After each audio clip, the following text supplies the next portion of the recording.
growing back. It's kind of nice from a farming perspective. Yeah, exactly. This is our flavors table, and you will see nutmeg, vanilla, cinnamon, cloves, honey, dried apricots. These are the kind of things that the rum makers will use to flavor the rums. And we have a little display set up here where you can see the sugarcane juice. It's kind of greenish. And then you can see the molasses, which is a dark, it's a leftover from processing to make sugar, okay? And this green sugarcane juice, which is fermented and distilled, makes French rum. And these are small batches because you have to make it as soon as you cut and squeeze the juice, you have to make that rum.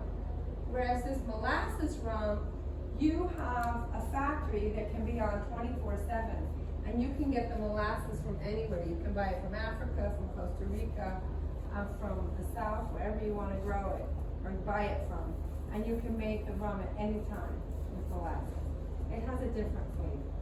So that's what you're going to notice the difference. Cruzan, Mayan, okay, all those rums are molasses rums. Now, who invented the rum? Really, the recipe came over from Africa. The enslaved people in Barbados knew what to do with molasses. And as people discovered this fermented drink, it took off pretty quickly. During at the end of the French Revolution, there were barrels and barrels, oak barrels of rum sitting in Martinique that weren't able to sail across the Atlantic for 10 years because of the war. So finally, when it got to Napoleon and he tasted this 10-year aged rum in the oak barrels, they found something even better. They really liked that. So that was how they learned that. And then I'd just like you to see this special still here. This is a copper, a real copper still.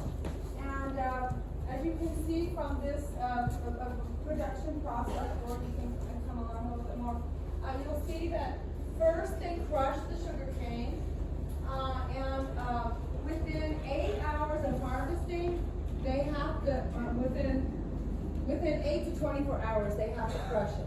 They have to take that juice and they put it in a fermentation tank, and it ferments for 72 hours. And then they transfer it into this pot still, and they start to heat it up. And the steam that comes off before 175 degrees is called the head. And they have to take that liquid and separate it. That has a very similar chemical composition as acetone. So you don't want to drink that. It can make you go blind.